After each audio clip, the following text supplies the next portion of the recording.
Welcome to the online classes. Today I'm discussing about one more problem on automorphism of a group. One more problem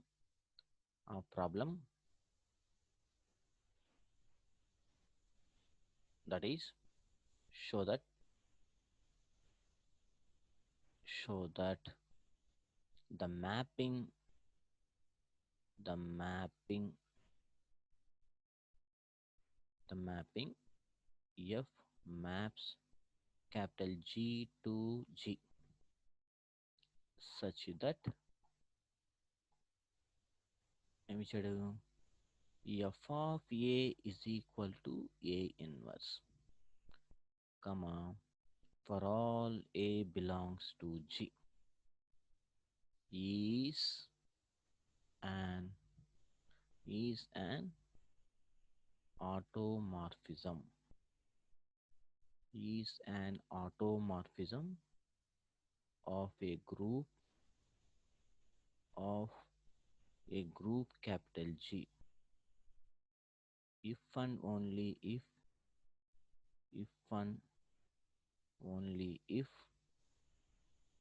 capital G is abelian. So this is the theorem problem. ఇక్కడ చూడండి, మనకి ఆటోమార్ఫిజం అనే ఒక condition ఉంది. ఇంతకీ what is an automorphism? F maps G to G అనమాట is an isomorphism. F అనేది isomorphism condition satisfy చేయాలి from a group capital G to itself అనమాట. అప్పుడు దెన్ ఆ ఎఫ్ని ఏమంటామంటే ఆటోమార్ఫిజం ఆఫ్ క్యాపిటల్ జీ అంటాం. అంటే ఐసోమార్ఫిజం కండిషన్ సాటిస్ఫై చేయాలి కాబట్టి మరలా ఐసోమార్ఫిజం అవ్వాలి అంటే మళ్ళీ 3 కండిషన్లు సాటిస్ఫై చేయాలి. ఒకటి 1 చెప్పాలి, ఆన్ 2 చెప్పాలి, హోమోమార్ఫిజం చెప్పాలి. ఆ 3 కండిషన్లు కనుక సాటిస్ఫై చేస్తే అప్పుడు ఐసోమార్ఫిజం అవుతుందన్నమాట. సో ఇక్కడ ఏం చేయమంటున్నాడు, ఎఫ్ని ఆటోమార్ఫిజం చెప్పమంటున్నాడు. అండ్ చెప్పేటప్పుడు ఆటోమార్ఫిజం అని చెప్పేటప్పుడు by using this condition F of A is equal to A inverse for all A belongs to G. అంటే జీలో ఏ ఎలిమెంట్ తీసుకున్నా కూడా ఈ కండిషన్ సాటిస్ఫై చేయాలి. అంటే F of A is equal to A inverse. ఓకేనా, జీలో ఏ ఎలిమెంట్ తీసుకున్నా కూడా అది ఏమవ్వాలంటే F of A is equal to A inverse అనే కండిషన్ని సాటిస్ఫై చేస్తూ ఆ ఎఫ్ని ఆటోమార్ఫిజం అని చెప్పాలి. అది left hand side. If and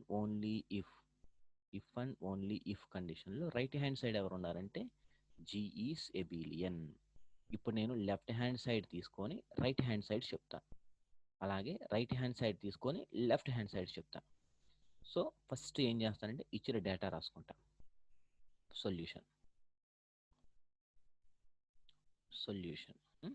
first ఏం డేటా ఇచ్చారు, let F maps capital G to capital G such that condition ఏమిచ్చాడు, F of A is equal to A inverse, comma, for all A belongs to capital G. అది ఇచ్చిన data. ఇప్పుడు నేను LHS part, suppose that LHS part జరిగింది అని తీసుకుంటాను. Suppose that left hand side ఎవరున్నారు, F is an automorphism of a group capital G. Suppose that F is an automorphism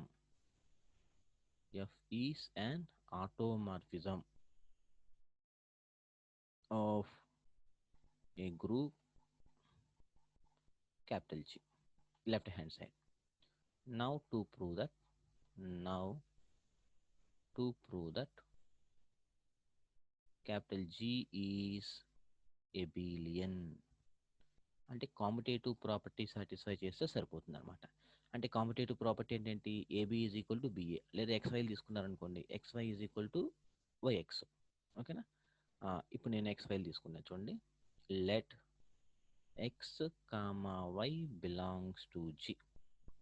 ఓకేనా, X comma why belongs to G అయితే ఎలాగో మనకి group అయిపోతుంది అన్నాం కాబట్టి జీ అనేది బై క్లోజర్ లా ప్రకారము X into why is also belongs to capital G. X into Y అనేది రాసుకొని ఇది పక్కన పెట్టేసుకుందాం ఈ ఒక స్టెప్ని. X into why is also belongs to G. ఓకేనా? ఇప్పుడు చూద్దాం చూడండి ఇక్కడ. అయితే ఇక్కడ చూడండి, మనకి ఇచ్చిన కండిషన్లో జీలో ఎవరిని తీసుకున్న వాళ్ళు F of A is equal to A inverse అనే కండిషన్ సాటిస్ఫై చేయాలి కదా. ఇప్పుడు జీలో ఎవరున్నారు? ఎక్స్ ఇంటూ వై అనే ఒక ప్రోడక్ట్ ఉంది. ఎక్స్ ఇంటూ వై అనేది జీలో ఉంది కాబట్టి according to the definition we write F of X Y. అంతేగా, ఎఫ్ ఆఫ్ ఏ అనేది జీలో ఉంది. F of A is equal to A inverse. మరి ఎఫ్ ఆఫ్ బి ఉంది అనుకోండి ఇక్కడ, అప్పుడు B inverse. F of C ఉంటే సి ఇన్వర్స్. అలాగే ఇక్కడ ఎవరున్నారు? ఎఫ్ ఆఫ్ ఎక్స్ వై ఉంది. అప్పుడు ఏం రాసుకోవచ్చు? ఈ ఎక్స్ వై హోల్ ఇన్వర్స్ ఇది రాసుకోవచ్చు. ఓకేనా? మనకి గ్రూప్లో ఒక థీరం ఉంది. ఏంటిది? AB whole inverse is equal to B inverse into A inverse అనే కండిషన్ ఉంది కాబట్టి Y inverse into X inverse. Since ఇది ఎందుకు వచ్చింది చెప్పండి? AB whole inverse is equal to B inverse into A inverse అనే ఒక థీరం ఉంది కాబట్టి ఆ థీరం ప్రకారం రాసుకున్నాను. దట్ ఈజ్ ఈక్వల్ టు, ఇప్పుడు చూడండి, ఏ ఇన్వర్స్ అంటే ఎఫ్ ఆఫ్ ఏ రాసుకోవచ్చు, బి ఇన్వర్స్ అంటే ఎఫ్ ఆఫ్ బి రాసుకోవచ్చు. అప్పుడు వై ఇన్వర్స్ అంటే ఎఫ్ ఆఫ్ వై రాసుకోవచ్చు. అంతేగా? Definition, according to the definition. అట్లా ఇక్కడ ఎక్స్ ఇన్వర్స్ ఉంది కాబట్టి ఏం రాసుకోవచ్చు? ఎఫ్ ఆఫ్ ఎక్స్ రాసుకోవచ్చు.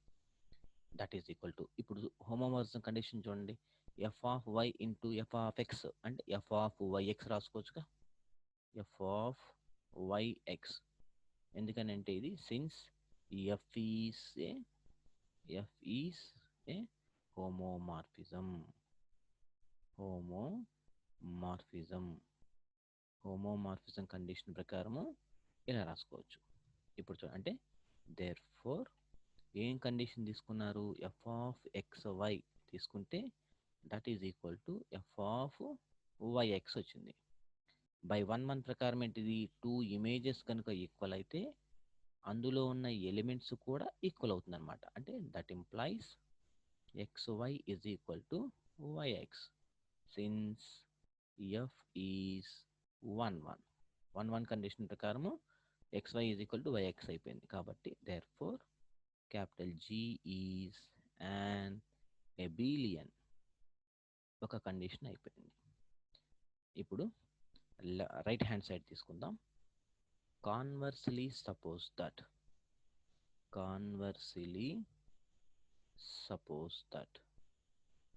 రైట్ హ్యాండ్ సైడ్ ఎవరున్నారు? జీ ఈజ్ అన్ ఎబిలియన్ కదా. Capital G is an abelian ఉంది. ఇప్పుడు నేనేం ప్రూవ్ చేయాలి? లెఫ్ట్ హ్యాండ్ సైడ్లో ఎవరున్నారు? F is an automorphism of capital G. To prove that F is a ఆటోమార్ఫిజం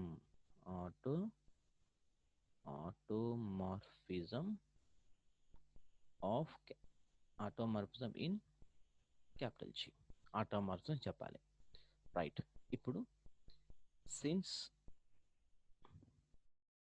G అనేది ఎబిలియన్ కాబట్టి జీ ఈజ్ ఎబిలియన్ కాబట్టి by the definition of abelian ఏం రాస్తానంటే let X comma why belongs to G ఉంటుంటే X comma why belongs to G ఉంటే there four ఏం రాసుకోవచ్చు?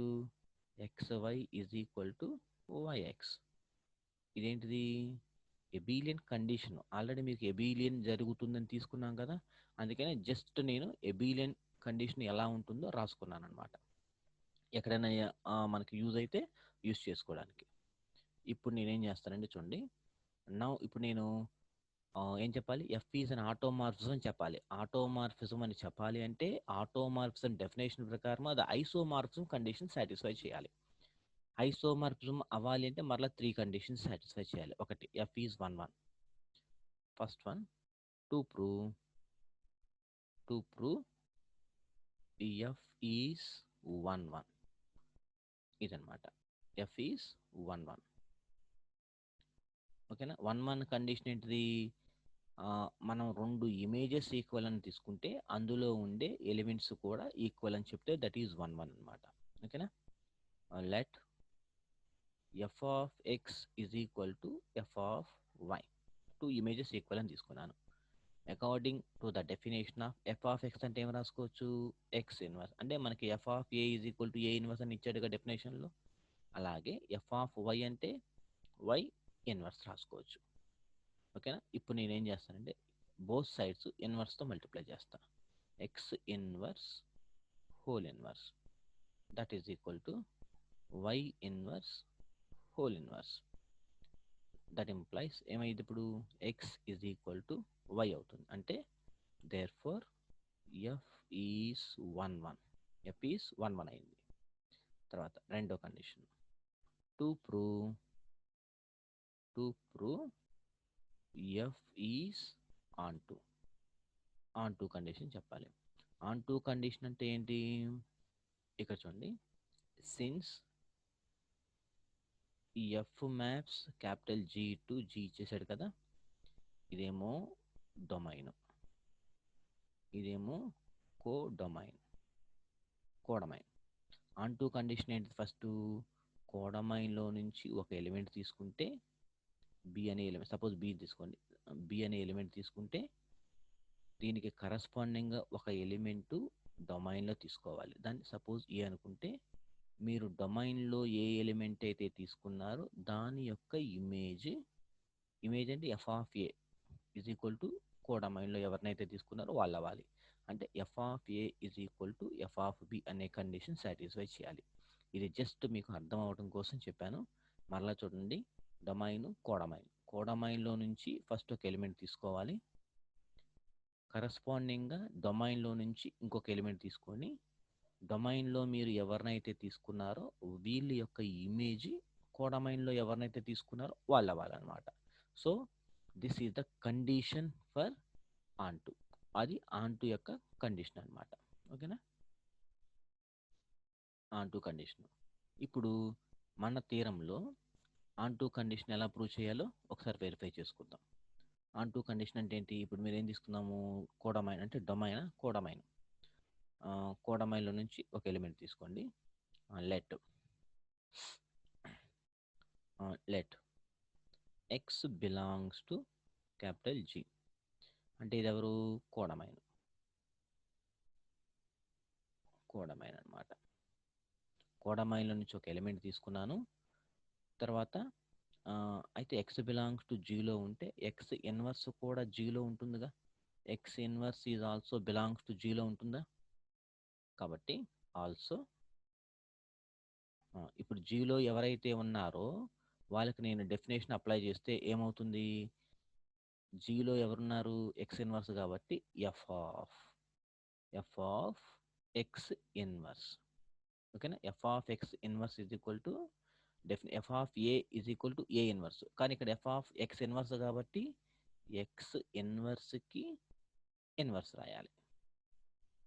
Inverse ఎందుకు రాసాం చూద్దాం. చూడు, ఇది ఈ డెఫినేషన్ అనమాట. అంటే F of A is equal to A inverse అనే కండిషన్ ఇచ్చాడు కాబట్టి ఆ కండిషన్ ప్రకారం రాసుకున్నాను. F of x inverse is equal to x inverse whole inverse అంటే that is equal to x వచ్చిందనమాట. సో ఇదనమాట. చూడండి, F of x inverse is equal to x అనమాట. There four f is onto. ఓకేనా. Third condition, ఇప్పుడు f అనేది f is a homomorphism. Last condition, f is homomorphism. Homomorphism condition ఏంటిది? F of X why is equal to F of why x. ఓకేనా. F of X why is equal to F of x into F of y అనమాట. Homomorphism condition.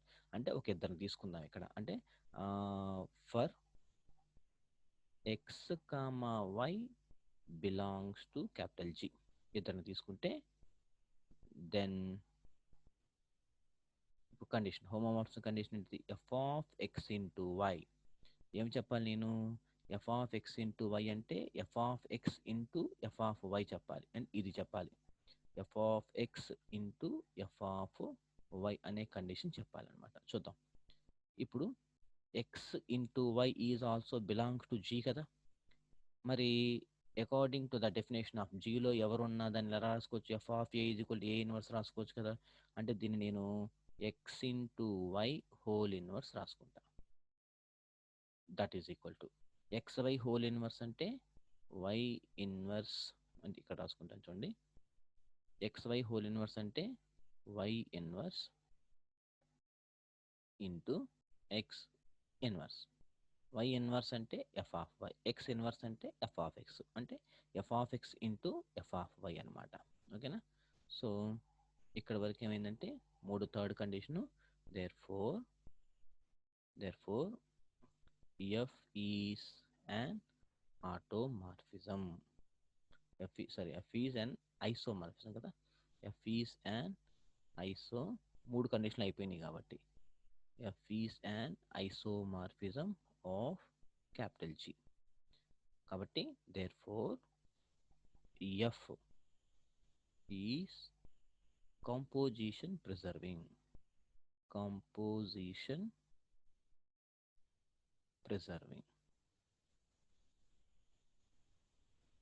అంటే binary composition అనేది అన్ని కండిషన్లు కరెక్ట్గా satisfy చేసుకోగలిగింది అనమాట. అంటే there four f is an automorphism. F అనేది ఆటోమార్ఫిజం ఆఫ్ క్యాపిటల్ జీ. కాబట్టి hence prove. So this is the condition. మనకున్న ఐసోమార్ఫిజం కండిషన్స్ బేస్ చేసుకొని ఎలా ప్రూవ్ చేయాలో చూసుకొని ఈజీగా ప్రూవ్ చేసుకోవచ్చు అనమాట. Thank you so much.